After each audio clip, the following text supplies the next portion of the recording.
Jérôme Rouve, bonjour. Bonjour. Alors, nous sommes à Pézenas, au château du Parc.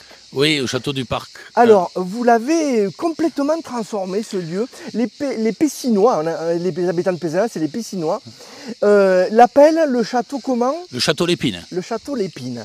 Alors, expliquez-nous rapidement ce que vous avez voulu faire avec ce château, et puis on parlera de l'attraction Parc et Lumière du soir, que vous proposez tous les soirs de l'été.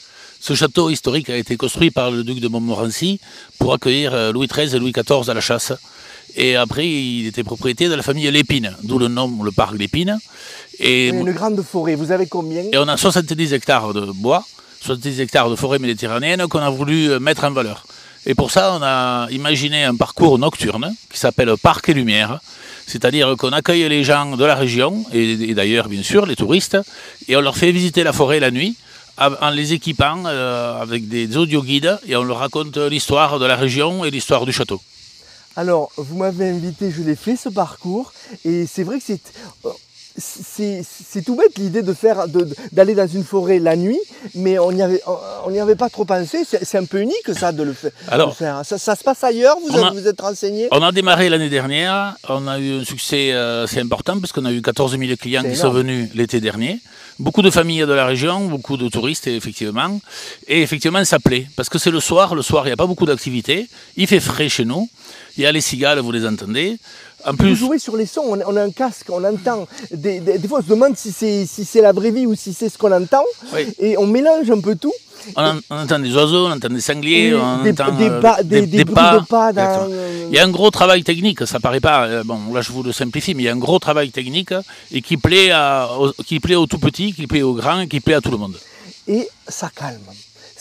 Ça met dans une ambiance particulière et une grande sérénité à la fin, parce que c'est le soir. Je crois que c'est idéal pour préparer l'endormissement. Effectivement, alors c'est à la tombée de la nuit, vous avez raison, et c'est vrai que c'est calme, parce qu'en fait on se retrouve seul dans la forêt, avec des lumières qui sont toutes à énergie solaire, c'est du photovoltaïque, et c'est vrai que c'est calme. Donc il y a toute une histoire autour de ce château, un mur qui fait plus de 4 km de long, qui servait à délimiter pour la chasse, à empêcher les animaux d'aller au-delà. Alors ce mur fait effectivement 4 km 200 de long, c'est le deuxième mur en longueur de France après le château de Chambord, et il était là pour éviter que le gibier parte, pour que Louis XIII, Louis XIV et ses consuls puissent chasser tranquillement. Donc c'est vous qui avez eu l'idée, vous avez contacté une entreprise, il y a même un mapping à la fin, je ne vais pas tout dévoiler, mais on montre quelques photos en pleine coupe, là vous pouvez vous rendre compte un peu oui. de l'expérience. Mais j'invite les gens vraiment à venir parce que c'est vraiment à faire. C'est très agréable. Et en fait on travaille avec un partenaire qui est dans la Drôme, qui a lancé ce concept-là il y a 3 ans et qui fait visiter une vigne dans la Drôme. Et en fait c'est le même esprit, c'est-à-dire la nature, l'environnement, le plaisir, que les gens passent une soirée agréable. Et donc on vous souhaite qu'il y ait encore plus de monde. Le tarif, c'est combien?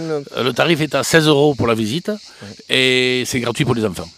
Et il y a un pique-nique qu'on peut prendre avant, qui est proposé. Alors le soir. Il y a des tables, là on le voit, je vais filmer un petit peu. Il y a le château qu'on voit derrière vous, et puis il y a des tables de pique-nique là qu'on voit qui ont été installées, et on est vraiment sous les pleins parasols qui sont éclairés également. Donc quand arrive la nuit, c'est vraiment une ambiance déjà particulière. Alors on appelle ça nous les piques nocturnes, oui. Que les gens peuvent réserver sur internet. En fait, toutes les réservations se passent sur internet.